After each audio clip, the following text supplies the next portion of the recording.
You are listening to Alex Nanlohi Podcast, to know the Lord and to make Him known.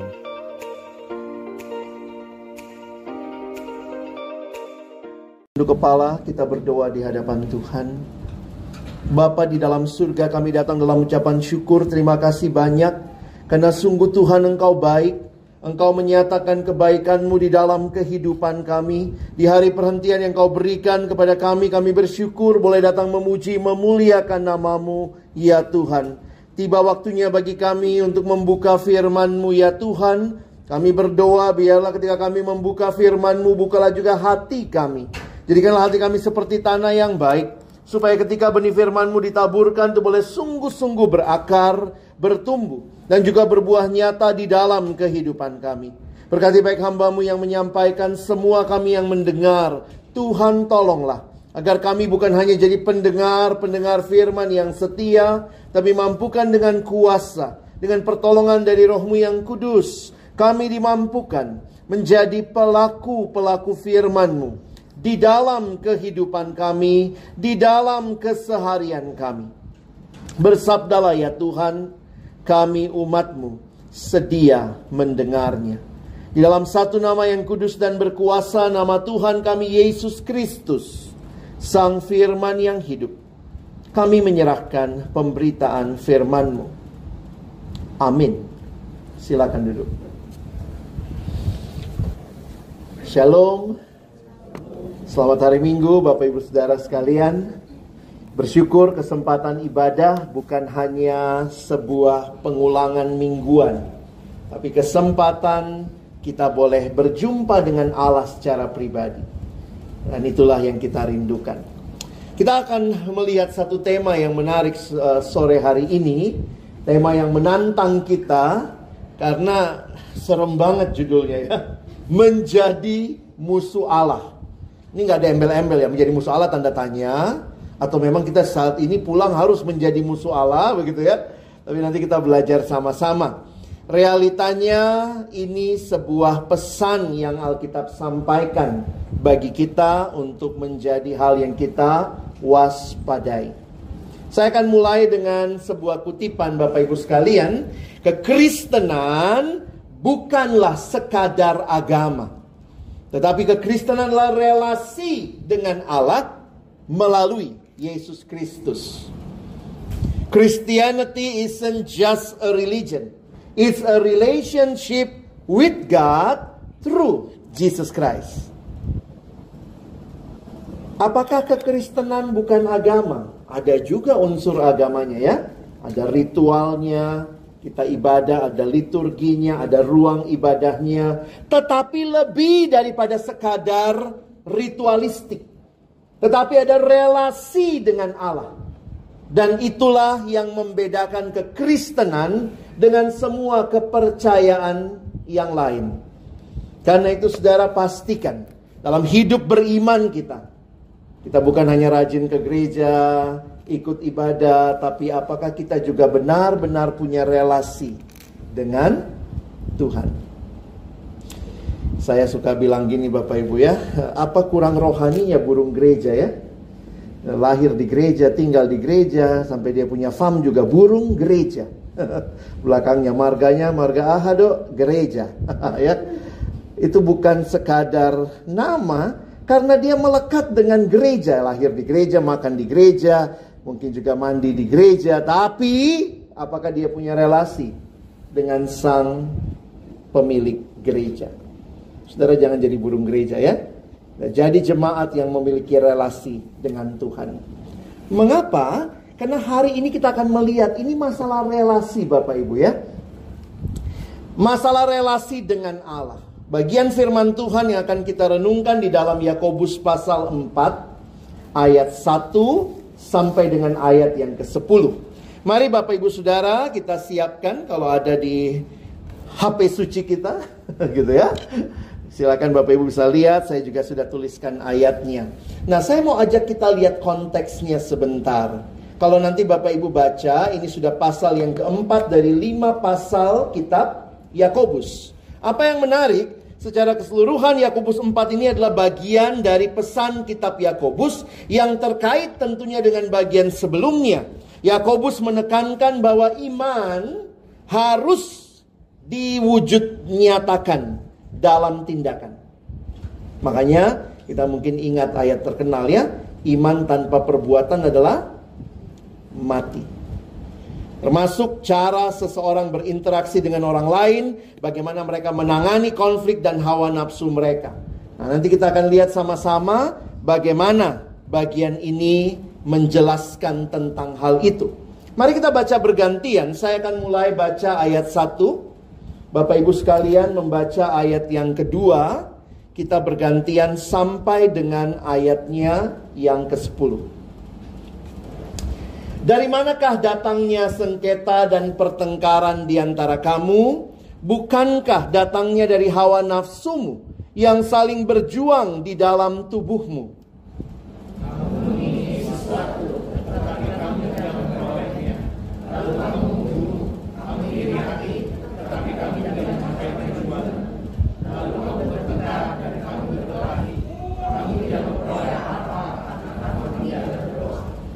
Atau kamu berdoa juga, tetapi kamu tidak menerima apa-apa, karena kamu salah berdoa.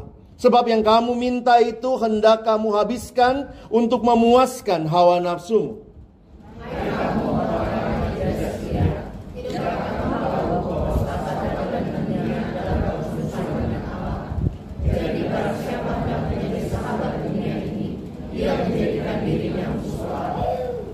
Janganlah kamu menyangka bahwa kitab suci tanpa alasan berkata, roh yang ditempatkan Allah di dalam diri kita diingininya dengan cemburu.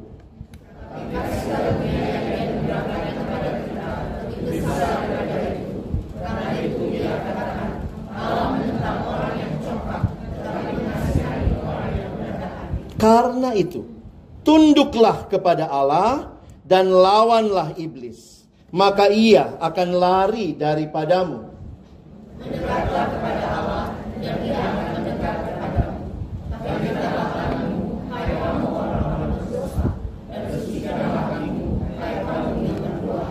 Sadarilah kemalanganmu, berduka cita dan merataplah. Hendaklah tertawamu kamu ganti dengan ratap dan sukacitamu dengan duka cita.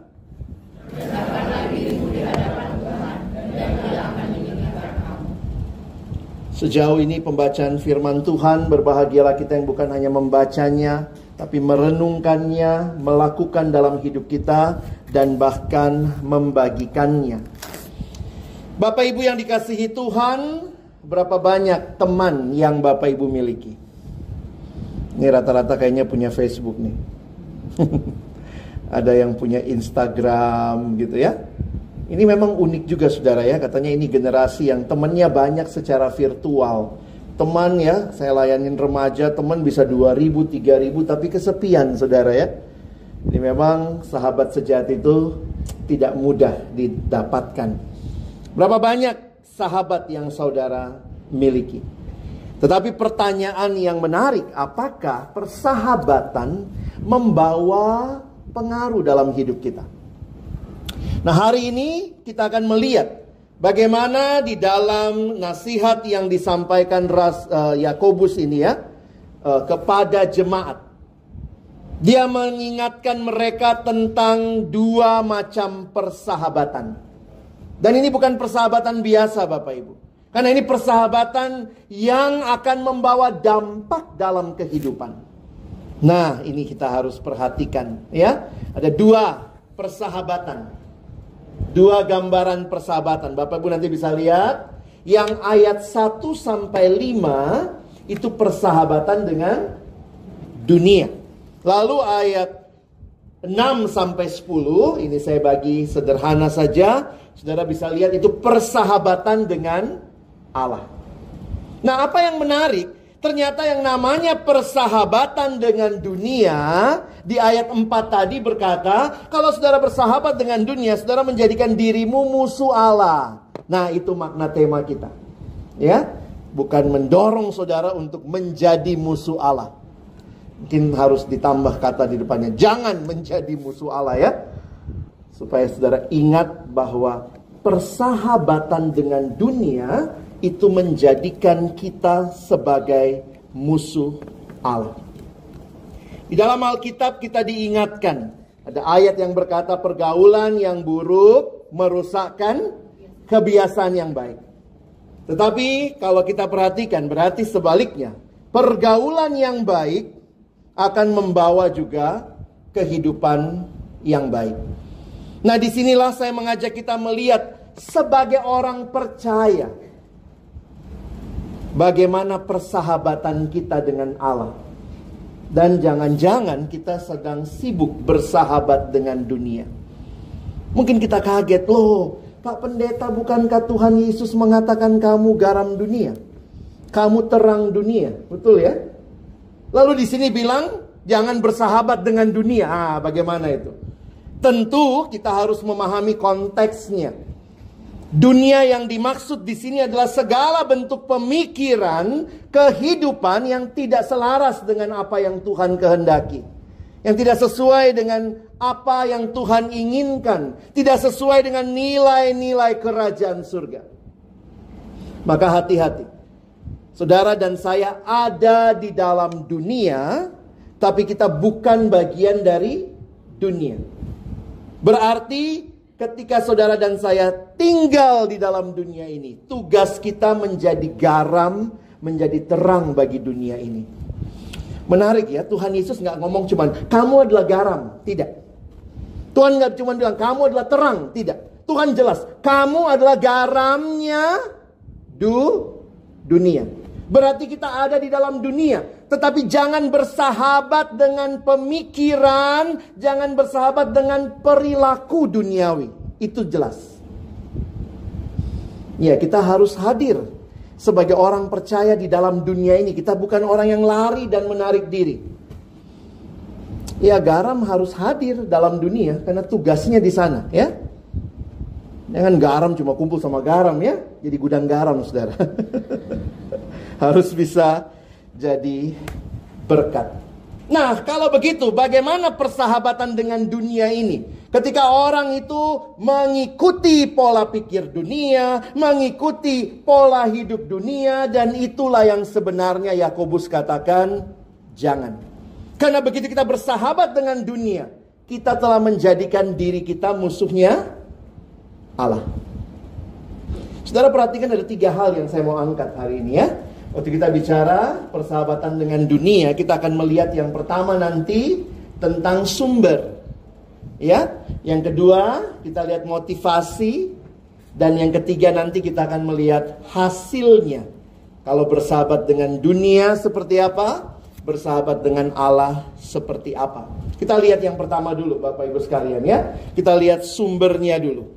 Maka perhatikan di dalam bagian pertama, dari mana timbulnya ya, kalau bicara persahabatan dengan dunia, mulainya dari mana sih? Ternyata kalau kita baca ayatnya, itu lahir dari keinginan yang berdosa. Comes from the sinful desires of flesh. Kadang-kadang kita kalau bicara dosa, kita langsung tunjuk dia nih, orang ini ya. Tapi pada waktu yang sama ingat 3 jari menunjuk ke diri kita. Waktu ditanya sama Adam, Tuhan tanya, ya Adam, kau makan buah pohon itu? Adam bilang apa? Perempuan. Padahal dia makan ya. Realitanya Adam melakukan dosa. Realitanya Adam mengambil juga apa yang diberikan istrinya. Gak bisa nyalah-nyalahin begitu ya. Kadang-kadang dalam dunia kita menyalahkan ini gara-gara dia. Habis teman saya semua merokok Pak Pendeta, makanya saya ikut merokok. Loh, saudara, apakah dosamu karena orang lain? Perhatikan ayat-ayat yang dikatakan di ayat 1-3, saya kutip di sini. Ada 2 kali muncul istilah hawa nafsu. Hawa nafsu itu dari mana? Dari dalam diri.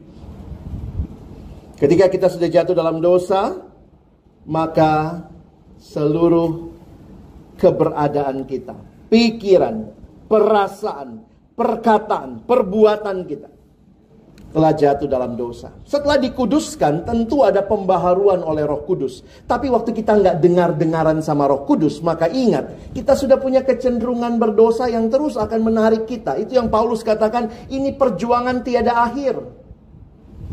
Pendeta Billy Graham kasih ilustrasi kita seperti sedang punya 2 ekor anjing yang kita piara di dalam hati kita. Satu anjing hitam, satu anjing putih. Kalau 2 ini berantem, yang mana yang menang?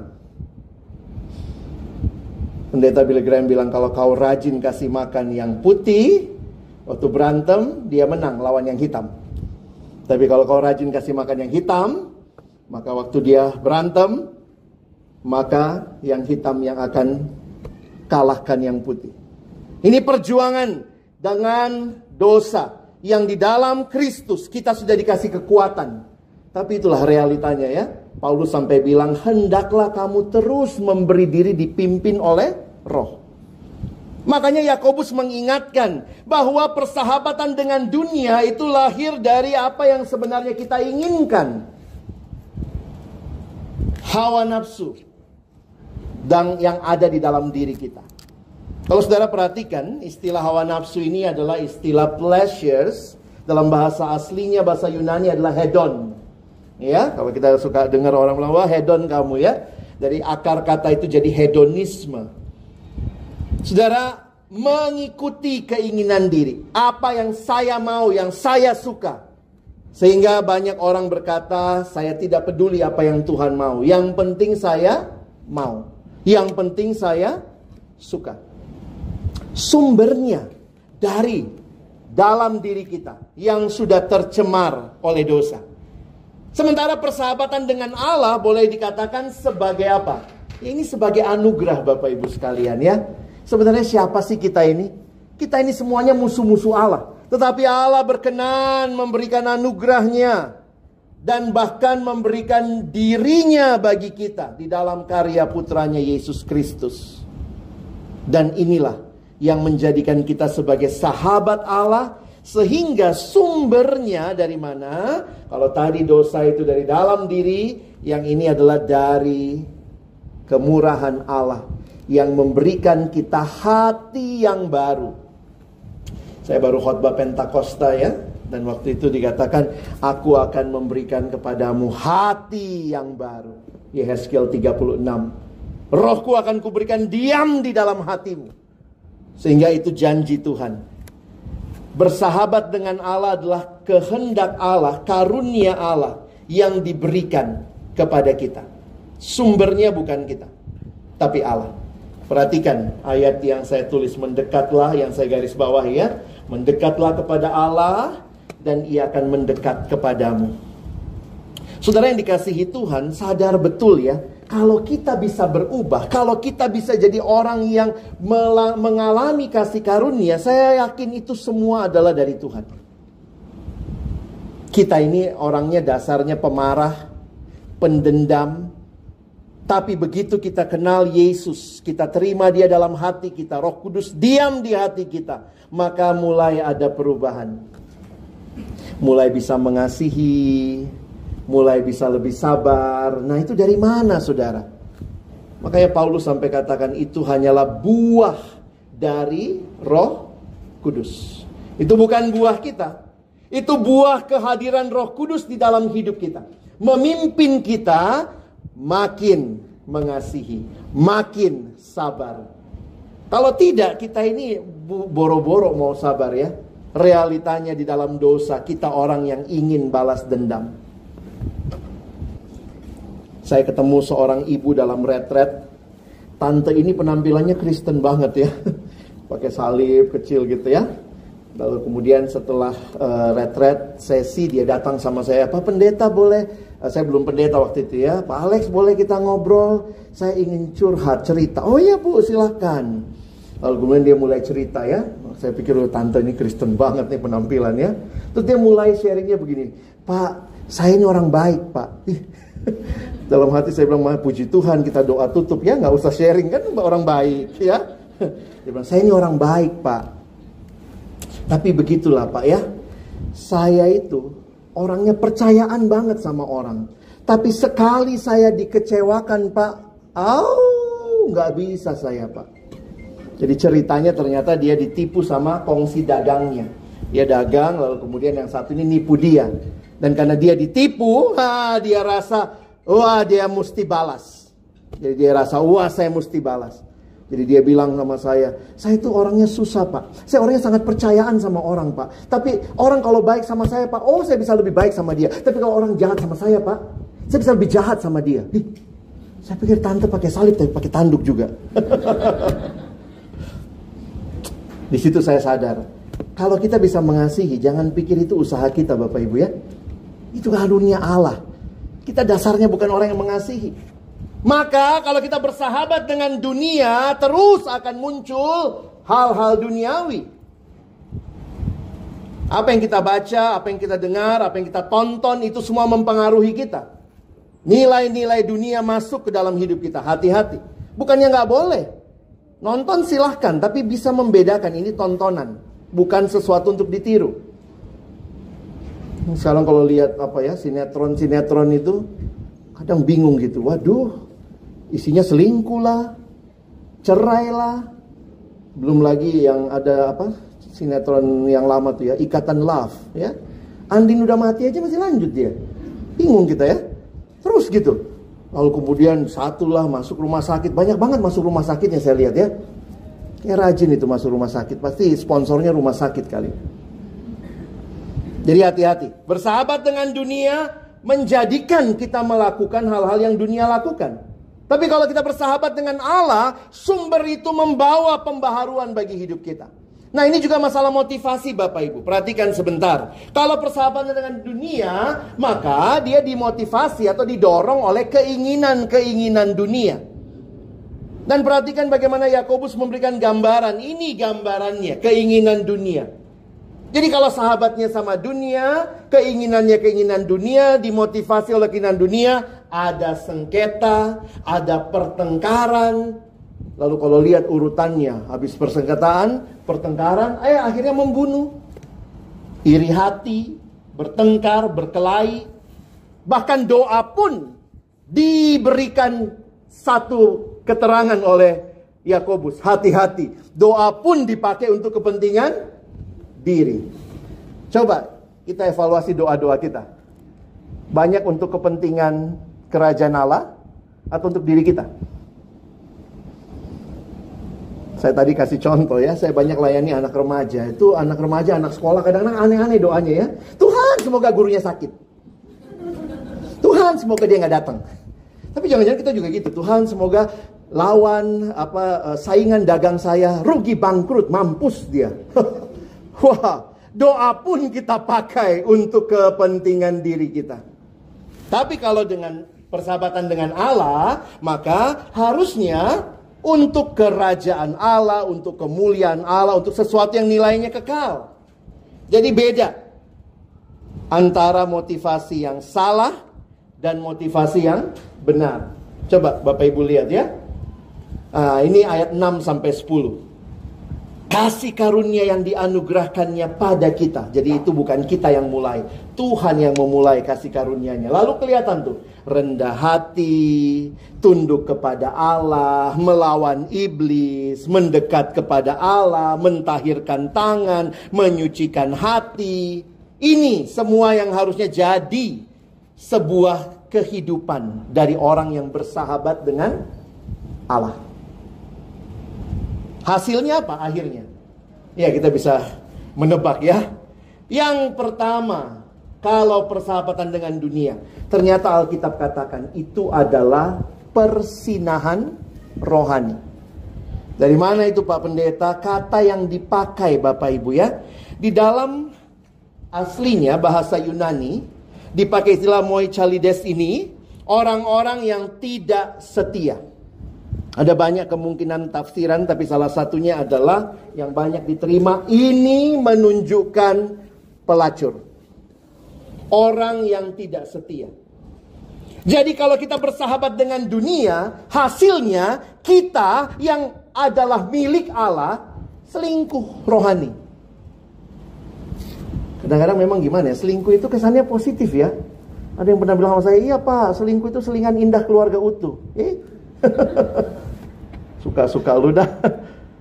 Selingkuh bahasa Alkitabnya apa? Bersinah. Tapi kalau ada, tante itu selingkuh loh, om itu selingkuh ya. Sebenarnya apa ya? Bersinah dia kan. Cuma kalau dibilang bersinah, kasar banget. Pakai kata selingkuh aja, kesannya lebih manis ya. Dosanya sama padahal. Perhatikan, kamu yang milik Allah, yang roh Allah diam di dalam kamu, tapi kamu melacurkan diri, kamu dekat dengan dunia, kamu ikuti dunia. Maka Yakobus katakan, hai kamu orang-orang yang tidak setia. Ini agak manis kalimatnya diterjemahkan. Kalau Bapak Ibu perhatikan versi Alkitab bahasa Inggris, The Message pakai istilah you are cheating on God. Kamu menipu Allah. Cheating pada istilah umumnya sama juga, selingkuh. Nah, terjemahan Indonesia ada yang namanya TSI Bapak Ibu ya. Terjemahan sederhana Indonesia lebih tegas. Kamu sama seperti pelacur.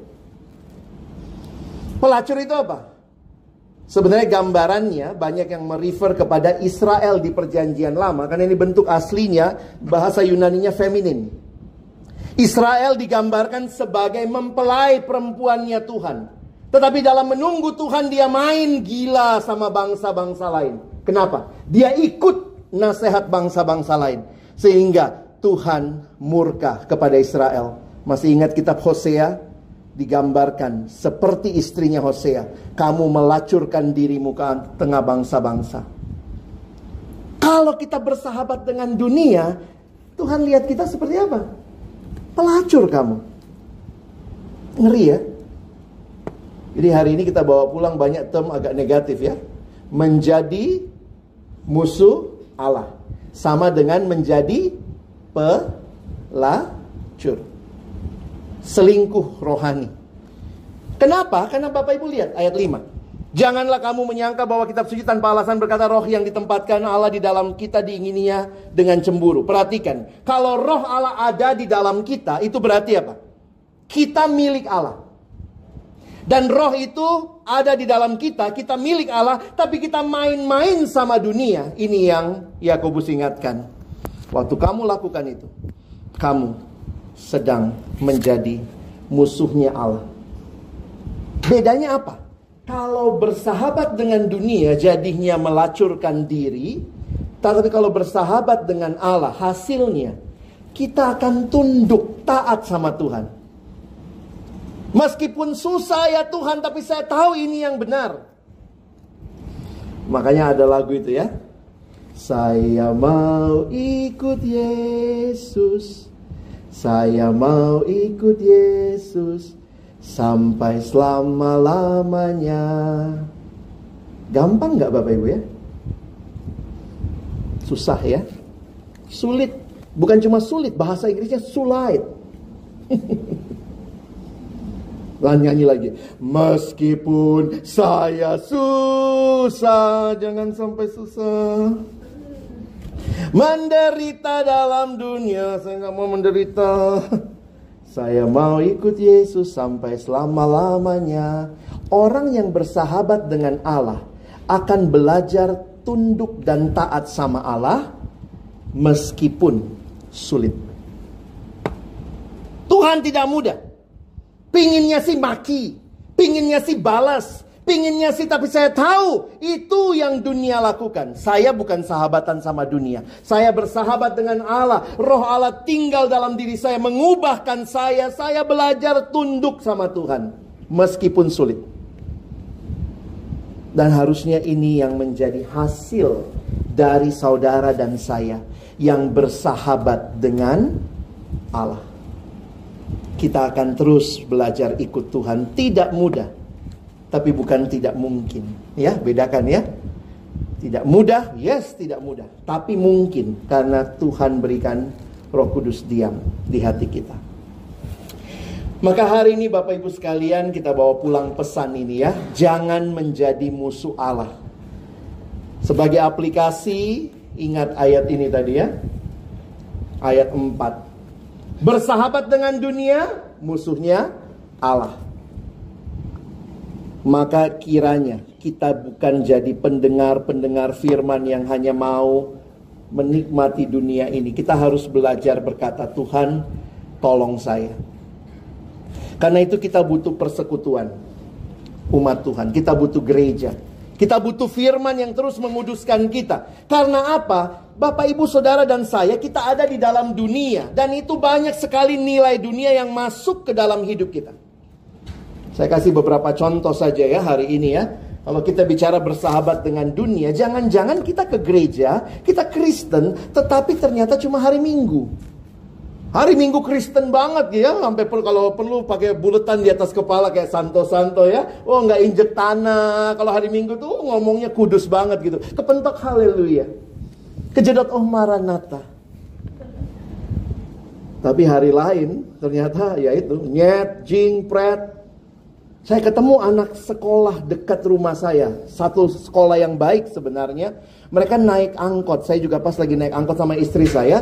Kita pas naik angkot itu. Terus kemudian anak ini berempat cewek-cewek 6 SD. Kenapa saya tahu? Karena mereka baru ujian waktu itu.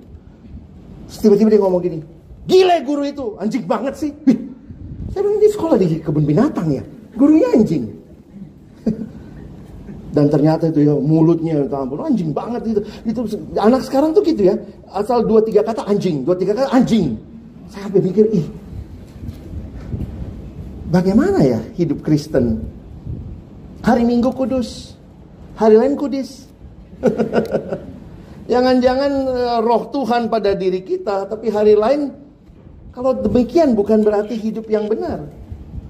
Bagaimana dunia mendefinisikan bahagia? Apakah kita juga sebagai orang tua Kristen atau sebagai umat Kristen mendefinisikan bahagia yang sama? Ini beberapa contoh. Dunia bilang bahagia itu kalau banyak harta, banyak uang. Tapi banyak hal yang uang gak bisa beli ya. Dengan uang saudara belum pernah bisa beli kesehatan. Saudara bisa beli obat, tapi bukan beli kesehatan. Kesehatan dari mana? Tuhan. Dengan uang saudara bisa beli buku pelajaran, tapi saudara belum pernah bisa beli kepintaran. Dengan uang saudara bisa sewa orang jaga rumahmu. Ada satpam di depan. Tapi dengan uang saudara belum bisa beli keamanan. Dengan uang saudara bisa beli tiket keliling dunia. Tapi dengan uang saudara belum pernah bisa beli sukacita. Jadi jangan pikir uang segalanya. Kita butuh uang gak? Oh butuh. Jangan bilang enggak ya. Yang kan dari gereja. Butuh uang gak? Enggak. Tadi datang sini pakai apa? Pakai air. Pakai tepung. Ada anak remaja datang sama saya. Kak Alex bener ya kata Alkitab. Akar segala kejahatan adalah uang. Hei, kalau baca Alkitab baik-baik. Akar segala kejahatan adalah cinta uang, bukan uangnya. Kalau kau gak suka uangnya kasih saya. Masih banyak pelayanan perlu dibiayai ya. Uangnya kasih saya. Supaya bisa pakai pelayanan. Poinnya adalah bukan uang. Tapi cinta uang. Maka Tuhan tidak melarang. Tuhan gak bilang gak boleh kaya. Tapi kalau saudara diberkati dengan kekayaan, maka ingat, kebahagiaanmu bukan kekayaan itu, tapi karena kamu di dalam Tuhan. Kebahagiaan karena bisa beli banyak barang, enggak juga. Waktu orang meninggal baru sadar ya, cuman 1x2. Kalau agak gendut sedikit mungkin tambah sedikit, 1,5x2 ya. Apa yang kita bawa? Kalau kebahagiaan kita mentoknya kepada apa yang dunia katakan bahagia. Kalau kekayaan jadi ukuran kekayaan dunia, Yesus tuh orang paling gak bahagia ya. Miskin banget dia. Yesus tuh hidupnya sederhana banget saudara ya. Saya waktu diskusi sama adik-adik waktu itu, Yesus mungkin gak punya paspor Bapak Ibu ya. Yesus mainnya cuma ya Yerusalem, naik ke atas, turun, naik bolak-balik aja gitu. Tapi perintahnya, pergi jadikan semua bangsa muridku. Dia aja gak pernah keluar Palestina dan sekitarnya ya. Kebahagiaan adalah tunduk dan taat kepada kehendak Allah. Bukan kepada apa yang saya mau. Bukan pada apa yang saya suka. Maka kalau Bapak Ibu Saudara dan saya hari ini bicara bahagia, bersahabatlah dengan Allah. Nilai-nilainya ini. Kebenaran, keadilan ya. Kerajaan dunia itu nilainya is tadi ya. Is apa tuh? Materialis, hedonis, pragmatis, konsumeris. Ada anak SD nanya sama saya, Kak masuk nggak manis? Oh nggak masuk ya. Nah, nilai kerajaan Allah kean, biar gampang diingat ya. Kebenaran, jangan masukin kejahatan. Ya, kebenaran, keadilan, kebaikan, kejujuran. Maka ingat, saya bahagia karena saya hidup sesuai kehendak Allah. Tuhan berkati dengan kekayaan, puji Tuhan. Tuhan tidak kasih kekayaan karena kamu mungkin jujur, kamu tidak dapat banyak proyek. Ya sudah. Tapi saya tidak melacurkan iman saya. Saya rindu jemaat di tempat ini. Bukan hanya jemaat di kota besar, ibadahnya di mall. Kayaknya duniawi banget ya. Tapi kita ada di pusat kehendak Allah yang mau bersahabat dengan Allah. Sehingga waktu saudara pulang, saudara bisa jadi berkat di dunia di mana saudara dipanggil. Tuhan menolong kita, bukan cuma jadi pendengar, tapi jadi pelaku firman. Amin. Mari berdoa. Tuhan, terima kasih banyak buat firman-Mu. Setiap kebenaran yang kembali memerdekakan hati kami di tengah dunia di mana kami hidup. Tapi kami ada di sini bukan untuk menjadi sahabat dunia dan menjadi musuh Allah. Tapi kami ada di sini untuk membawa orang-orang mengenal seorang sahabat sejati yang bahkan rela memberikan nyawanya bagi kami. Dan bahkan rindu hidup kami meniru hidupnya. Dialah Yesus, sahabat kami yang sejati. Kalau kami sudah berjumpa dengan Engkau, kami sudah hidup menurut kehendak-Mu, berjuang sesuai kehendak-Mu, biarlah kami juga boleh membawa orang lain datang dan mengenal Engkau. Terima kasih, berkati terus jemaat kami di tempat ini, agar hidup kami semua benar-benar menjadi sahabat Allah, dan bukan menjadi musuh Allah. Kami bersyukur, tolong kami bukan cuma jadi pendengar, tapi pelaku firman-Mu. Dalam nama Yesus kami berdoa. Amin.